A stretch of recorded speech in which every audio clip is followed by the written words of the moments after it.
کبھی سوچا ہے کہ جب آنکھ دھیرے دھیرے بند ہونے لگے گی، جسم بے حس ہو جائے گا اور پھر سب کچھ ختم ہو جائے گا، لیکن کیا واقعی سب کچھ ختم ہوگا یا اصلی سفر اب شروع ہوگا؟ آپ سب کچھ دیکھیں گے مگر بول نہیں پائیں گے، آپ سب کچھ سنیں گے لیکن کسی کو بتا نہیں پائیں گے، گھر والے آپ کے آس پاس ہوں گے لیکن آپ صرف دیکھ سکیں گے، محسوس نہیں کر سکیں گے، مگر واپسی کا کوئی راستہ نہیں ہوگا۔ پھر جب لوگ آپ کو کفن میں لپٹا کے قبرستان کی طرف لے کر جائیں گے تو آپ ہر قدم کا جھٹکا محسوس کریں گے مگر آپ کچھ نہیں کہہ پائیں گے۔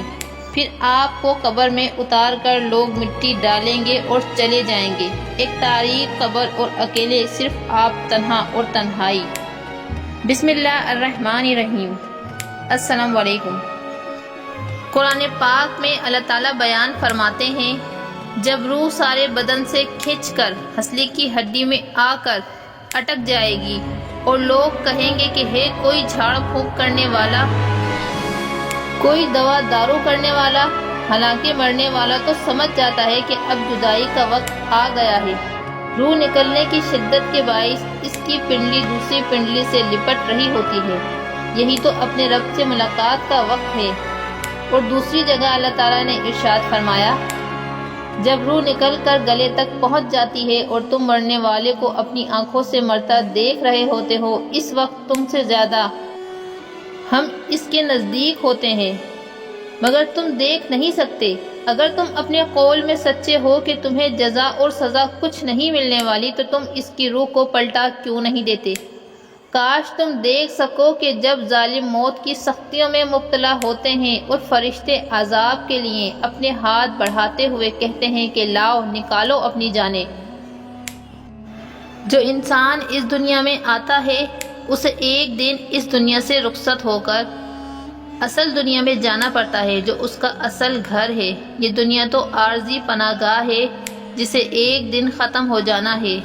قیامت سے پہلے ہی بہت سے انسان اس دنیا سے چلے جائیں گے اور اس دنیا سے رخصت ہونے کا ذریعہ انتقال ہے، یعنی انسان مر کر دوسری دنیا میں منتقل ہو جاتا ہے۔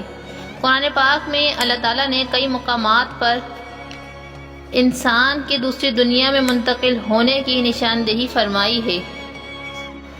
جب انسان کا دوسرا دنیا میں منتقل ہونے کا وقت آ جاتا ہے تو اس کی روح نکال لی جاتی ہے، اور جب روح نکلتی ہے تو انسان کا منہ کھل جاتا ہے۔ ہونٹ کسی بھی قیمت میں آپس میں چپکے ہوئے رہ نہیں سکتے۔ روح پیر کو کھینچتی ہوئی اوپر کی طرف آتی ہے، جب پھیپھڑوں اور دل تک روح کھینچ لی جاتی ہے اور انسان سانس ایک ہی طرف یعنی باہر ہی چلنے لگتی ہے، یہ وہ وقت ہوتا ہے جب چند لمحوں میں انسان شیطان اور فرشتوں کو دنیا میں اپنے سامنے دیکھتا ہے۔ ایک طرف ابلیس اس کے کان میں کچھ مشورے دیتا ہے، دوسری طرف اس کی زبان اس کے عمل کے مطابق الفاظ ادا کرنا چاہتی ہے۔ اگر انسان نیک ہو تو اس کا دماغ اس کی زبان کو کلمہ شہادت کی ہدایت دیتا ہے، اور اگر انسان کافر ہو تو بددین، مشرک یا دنیا پرست ہوتا ہے تو اس کا دماغ کنفیوژن اور ایک عجیب ہیبت کا شکار ہو کر شیطان کے مشورے کی پیروی کرتا ہے اور بہت ہی مشکل سے کچھ الفاظ زبان سے ادا کرنے کی بھرپور کوشش کرتا ہے۔ یہ سب اتنی تیزی سے ہوتا ہے کہ دماغ کو دنیا کی فضول باتوں کا سوچنے کا موقع ہی نہیں ملتا۔ انسان کی روح نکلتے ہوئے ایک زبردست تکلیف ذہن محسوس کرتا ہے، لیکن تڑپ نہیں پاتا کیونکہ دماغ کو چھوڑ کر باقی جسم کی روح اس کے حلق میں اٹکی ہوئی رہ جاتی ہے اور جسم ایک گوشت کی بے جان لوتھڑی کی طرح پڑا ہوا ہوتا ہے جس میں کوئی حرکت کی گنجائش نہیں رہتی۔ آخر میں دماغ کی روح بھی کھینچ لی جاتی ہے۔ آنکھیں روح کو لے جاتے ہوئے دیکھتی ہیں، اس لیے کہ آنکھوں کی پتلیاں اوپر چڑھ جاتی ہیں، یا جس سمت فرشتہ روح قبض کر کے جاتا ہے اس سمت کی طرف ہو جاتی ہیں۔ اس کے بعد انسان کی زندگی کا سفر شروع ہوتا ہے جس میں روح تکلیفوں کی تہ خانوں سے لے کر آرام کے محلات کی آہٹ محسوس کرنے لگتی ہے۔ جیسا کہ اس سے وعدہ کیا گیا ہے، جو دنیا سے گیا واپس کبھی نہیں لوٹتا، صرف اس لیے کیونکہ اس کی روح عالم برزخ کا انتظار کر رہی ہوتی ہے۔ جس میں اس کا ٹھکانہ دے دیا جائے گا۔ اس دنیا میں محسوس ہونے والی طویل مدت ان روحوں کے لیے چند سیکنڈ سے زیادہ نہیں ہوگی، یہاں تک کہ اگر کوئی آج سے کروڑوں سال پہلے ہی کیوں نہ مر چکا ہو، مومن کی روح اس طرح کھینچ لی جاتی ہے جیسے آٹے سے بال نکالا جاتا ہے۔ گناہگار کی روح خاردار درخت پر پڑے سوتی کپڑے کی طرح کھینچی جاتی ہے۔ رسول اللہ صلی اللہ علیہ وآلہ وسلم نے موت کے اس انتہائی ہولناک مرحلے سے نمٹنے کا نہایت آسان نسخہ بیان فرمایا ہے۔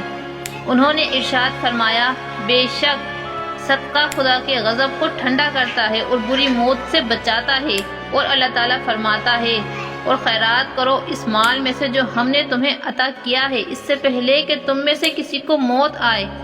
اس وقت کہنے لگے کہ اے میرے پروردگار، تو نے مجھے تھوڑی سی اور مہلت کیوں نہ دی تاکہ میں خیرات کر لیتا اور نیک لوگوں میں داخل ہو جاتا۔ اور جب کسی کی موت آ جاتی ہے تو اللہ تعالیٰ اس کو ہرگز مہلت نہیں دیتا، اور جو کچھ تم کرتے ہو اللہ اس سے خبردار ہے۔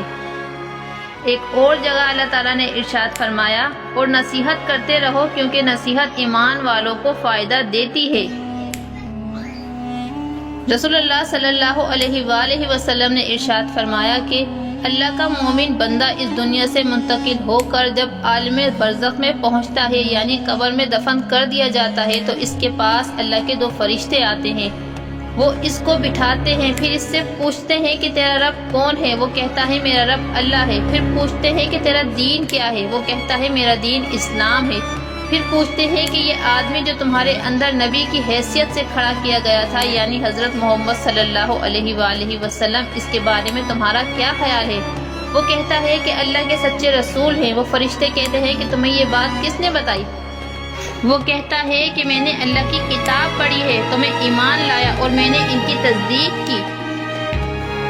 رسول اللہ صلی اللہ علیہ وآلہ وسلم فرماتے ہیں کہ مومن بندے کا یہی جواب ہے، جس کے متعلق قرآن پاک میں اللہ تعالیٰ نے ارشاد فرمایا ہے کہ اللہ تعالیٰ ایمان والوں کو سچی پکی بات کی برکت سے ثابت قدم رکھے گا، دنیا میں اور آخرت میں، یعنی وہ گمراہی سے اور اس کے نتیجے میں آنے والے عذاب سے محفوظ رکھے جائیں گے۔